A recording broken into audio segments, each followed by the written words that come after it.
કચોરી સમોસા એવું નામ પડે ને એટલે મોઢામાં પાણી આવી જાય. તો શિયાળામાં લીલી તુવેર ખૂબ જ સરસ આવતી હોય છે. તો આજે આપણે મસ્ત મજાની કચોરી બનાવીશું. પરફેક્ટ કચોરી બનાવવા માટે અંદરનો મસાલો છે ને એ એકદમ મસ્ત અને ચટપટો થવો જોઈએ. સાથે ઉપરનું પડ એકદમ લીસું અને ખસ્તા થવું જોઈએ, જેથી ઉપરથી ક્રિસ્પી પણ લાગે અને હોઠેથી ભાંગી પણ જાય. તો વિડીયોમાં મેં ખૂબ જ સરળ રીતે પરફેક્ટ માપ સાથે બનાવતા દેખાડી છે, જેથી ફરસાણવાળાની દુકાનમાં મળે ને એવી જ બને.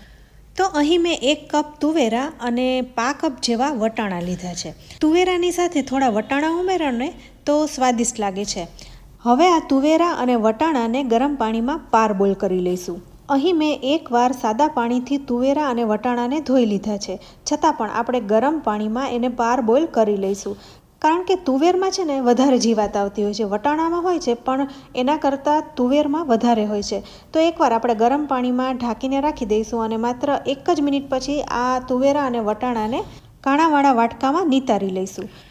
હવે તુવેરા અને વટાણાને થોડા ઠંડા થવા દઈશું. ત્યારબાદ આપણે આને ક્રશ કરવાના છે. તો હવે બિલકુલ ઠંડા થઈ ગયા છે. તો આપણે આ તુવેરા અને વટાણાને એક મિક્સર જારમાં લઈ લઈશું. જો તમારી પાસે ચોપર હોય ને તો એમાં પણ તમે ચોપ કરી શકો છો, પણ હું અહીં મિક્સરમાં એને પલ્સ મોડ ઉપર ક્રશ કરીશ. સાવ પેસ્ટ ન થઈ જાય એનું ખાસ ધ્યાન રાખવાનું. હવે આપણે આ લીલી કચોરી કરવાની છે, તો તીખાસ માટે આપણે લીલા મરચાં જ ઉમેરીશું. અહીં મેં 3 થી 4 લીલી તીખી મરચી ઉમેરી દીધી છે. તમે તમારા સ્વાદ મુજબ તીખાશ ઉમેરી શકો છો. સાથે 1 ઇંચ આદુના ટુકડાને ઝીણા સમારીને ઉમેરી દીધા છે. હવે આ તુવેરાને મિક્સરના પલ્સ મોડ ઉપર ક્રશ કરી લઈશું. તો અહીં એકદમ સારી રીતના ક્રશ થઈ ગયા છે. સાવ પેસ્ટ ન થઈ જાય એનું ધ્યાન રાખવાનું. હજુ આ તુવેરામાં ઘણું ખરું મોઇસ્ચર છે જે આપણે ઉડાડવાનું છે. તો પેનમાં 2 ચમચી તેલ ઉમેરીને અડધી ચમચી જેવા તલ ઉમેરીશું. તલ થોડા ઘણા ફૂટવા લાગે એટલે આપણે તુવેરાને પણ ઉમેરી દઈશું. અત્યારે આ તુવેરામાં ઘણું ખરું મોઇસ્ચર છે, એટલે જેમ જેમ કૂક થતું જશે ને એમ મોઇસ્ચર ઉઠતું જશે અને થોડું ડ્રાય થઈ જશે. અહીં ગેસની ફ્લેમ મીડિયમ ટુ લો રાખવાની છે. તો તમે અહીં જોઈ શકો છો 3 થી 4 મિનિટમાં મિશ્રણ છે એ ઘણું ખરું ડ્રાય થઈ ગયું છે. તો હવે એક બાઉલમાં લઈ લઈશું અને પ્રોપર રીતના ઠરવા દઈશું. તો હવે મિશ્રણ ઠરી ગયું છે, તો આમાં આપણે બધા મસાલા કરી લઈએ. તો સૌથી પહેલાં આપણે આમાં અડધી નાની ચમચી જેવી વરિયાળી ઉમેરીશું. સાથે 2 ચમચી જેવા કાજુના ટુકડા પણ ઉમેરી દઈશું અને 2 ચમચી જેવી દ્રાક્ષ ઉમેરીશું. આ કચોરીમાં દ્રાક્ષ એકદમ સરસ લાગે છે, એટલે તમારે ખાસ ઉમેરવી. હવે સાથે ફરી અડધી ચમચી જેવા તલ ઉમેરીશું, જેથી સરસ નટી ફ્લેવર આવે. હવે સાથે થોડો આપણે ગરમ મસાલો ઉમેરીશું. તો અહીં મેં ½ ટીસ્પૂન 2 વખત ઉમેર્યો છે, એટલે ટોટલ તમારે 1 ચમચી જેવો ગરમ મસાલો ઉમેરી દેવાનો, જેથી એકદમ ચટપટું થાય. સાથે 2 મોટી ચમચી ખાંડની ઉમેરી દેવાની છે. અહીં મસાલો છે ને એ ખટાશ, ગળાશ અને તીખાસમાં ચડિયાતો કરવાનો. સાથે 1 ચમચી ભરીને આપણે આમચૂર પાવડર ઉમેરી દેવાનો છે. અહીં લીંબુનો ઉપયોગ ના કરવો.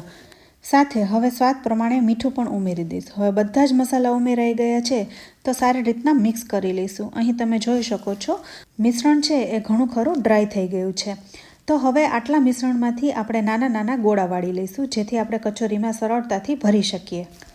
સાથે હવે કચોરી કરવા માટે આપણે લોટ પણ બાંધવાનો છે. તો અહીં તમે જોઈ શકો છો મસાલો આટલો છે, તો આટલા જ પ્રમાણમાં તમારે લોટ લેવાનો. હા, કચોરીનું ઉપરનું પડ એકદમ પતલું કરવું હોય તો થોડો ઓછો લેવાનો, નહીંતર તમે વધારે થોડો લઈ શકો છો. તો કચોરીમાં ભરવાનો મસાલો અને લોટનું માપ આપણે અહીં સરખે સરખું જ લેવાનું છે.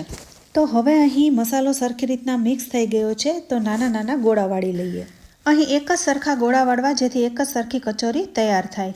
તો આપણે આવી રીતના બધા ગોળાને તૈયાર કરી લેવાના છે. આટલા મિશ્રણમાંથી 13 થી 14 નંગ ગોળા તૈયાર થશે.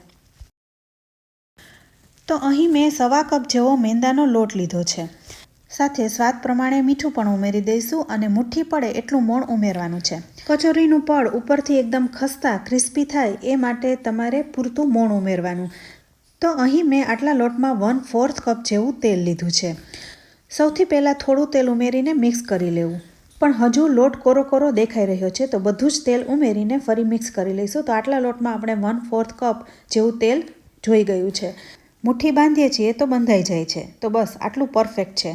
હવે આપણે આમાં થોડું થોડું પાણી ઉમેરીને લોટ બાંધી લેવાનો છે. બધું એકી સાથે ના ઉમેરવું. તો અહીં માત્ર મેં 1/4 કપ જેવું પાણી લીધું છે. વધારે જરૂર પડશે તો લઈશું. તો અહીં 1/4 કપ અને 1/8 કપ એમ એટલું પાણી જોયું છે. તો અહીં આપણે મીડિયમ સોફ્ટ લોટ બાંધી લઈશું. હવે લોટને 10 મિનિટ રેસ્ટ આપીશું. 10 મિનિટ પછી આ લોટમાંથી આપણે એક સરખા લુવા બનાવી લેવાના છે.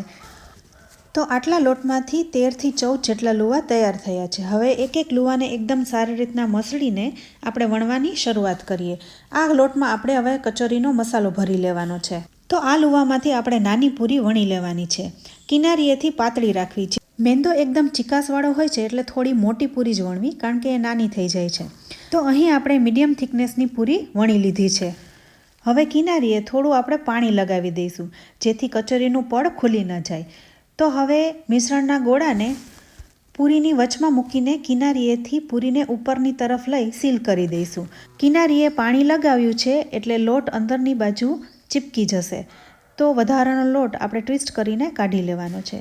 સાથે કચોરીને હાથમાં ગોળ ગોળ ફેરવી લઈશું. તો આવી રીતના આપણે બધી કચોરીને તૈયાર કરી લેવાની છે. તો અહીં આપણી બધી કચોરી તૈયાર થઈ ગઈ છે. તો હવે આપણે આને તળી લઈશું. અહીં કચોરીને લો ટુ મીડિયમ ફ્લેમ ઉપર તળવાની છે. એટલે કચોરી જ્યારે તમે ઉમેરો ને ત્યારે તેલ થોડું ઘણું ઠંડુ હોવું જોઈએ. વધારે પડતું ગરમ હશે ને તો કચોરીનું પડ ઉપરથી લીસું નહીં બને. તમને એવું લાગે કે તેલનું ટેમ્પરેચર વધારે છે તો ગેસ બંધ કરી દેવો. અને એકવાર કચોરી તેલમાં ઉમેરી દીધા પછી તરત જ એની સાઈડ ના ફેરવવી. થોડી ઘણી એ કૂક થઈ જાય પછી જ એની આપણે સાઈડ ફેરવીશું. ધીરે ધીરે ફ્રાય થતાં તેનું ઉપરનું પડ થોડું કડક થઈ જાય પછી જ એની આપણે સાઈડ ફેરવીશું. હવે થોડીવાર પછી હળવે હાથે કચોરીને ફેરવીશું. તો અહીં તમે જોઈ શકો છો કચોરીનું પડ એકદમ લીસું બન્યું છે. આમાં ઘણીવાર એવું થાય કે તમે લોટમાં મોણ ઓછું નાખ્યું હોય અને તમે ફાસ્ટ ગેસ ઉપર તળો તો કચોરીના પડ ઉપર પરપોટા આવી જાય છે, એટલે પડ લીસું નથી થતું. પણ અહીં આપણે લોટમાં પ્રોપર માત્રામાં તેલ પણ ઉમેર્યું અને તળવામાં ધ્યાન રાખીએ ને એટલે કચોરી એકદમ સરસ બનશે. પડ એકદમ ક્રિસ્પી અને ખસ્તા થશે. સાથે ધીરે ધીરે તળાતા કચોરીનું પડ કાચું પણ નહીં રહે.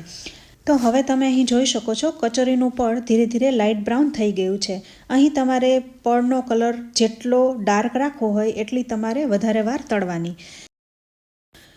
તો હવે અહીં કચોરીનો કલર સરસ આવી ગયો છે. તો બસ હું આટલી જ ક્રિસ્પી રાખીશ. હવે આ ગરમા ગરમ કચોરીને એક ડીશમાં લઈ લઈશ. તો ફ્રેન્ડ્સ, તમે અહીં જોયું ને, આપણે કચોરીને એકદમ મીડિયમ ટુ લો ફ્લેમ ઉપર જ તળી, જેથી કલર પણ સરસ આવી ગયો અને કચોરી અંદરથી કાચી પણ ન રહે. તો જોઈને જ ખાવાનું મન થાય એવી છે ને. તો આપણે અહીં આવી રીતના બધી કચોરીને તૈયાર કરી લીધી છે. અહીં એક પણ કચોરી ખુલ્લી પણ નથી ગઈ, જેથી તેલ પણ એકદમ ચોખ્ખું રહ્યું છે. તો ફ્રેન્ડ્સ, અહીં તમે જોઈ શકો છો કચોરી એકદમ સરસ રીતના તળાઈ ગઈ છે, ક્યાંયથી ખુલ્લી પણ નથી. તો ફ્રેન્ડ્સ, તમે આ બધી નાની નાની બાબતોનું ધ્યાન રાખો ને તો તમારી કચોરી એકદમ પરફેક્ટ બનશે અને ક્યારેય નહીં બગડે. તો જુઓ, તમને એક કચોરી ખોલીને પણ બતાવું. તો જોઈને જ ખાવાનું મન થાય છે ને. આમ તો આ કચોરીનો મસાલો જ એટલો ચટપટો છે ને કે સાથે કોઈ ચટણીની જરૂર જ નહીં પડે. છતાં પણ હું આ કચોરી સાથે આમલીની ચટણી અને લીલી ચટણીને સર્વ કરી રહી છું. તો જોયું ને ફ્રેન્ડ્સ, નાની નાની બાબતોનું આપણે ધ્યાન રાખ્યું તો કચોરી કેટલી સરસ બની. તમે પણ આ રીતે એકવાર જરૂરથી બનાવજો. જો રેસીપી અને વિડીયો ગમ્યો હોય ને તો લાઇક અને શેર કરજો. સાથે અમારી ચેનલ કિચન સિરીઝને જરૂરથી સબસ્ક્રાઈબ કરી લેજો અને અમારા ફેસબુક પેજને લાઇક કરી ફોલો કરજો. તો ફરી મળીશું એક ઉપયોગી રેસીપી સાથે. ત્યાં સુધી આવજો.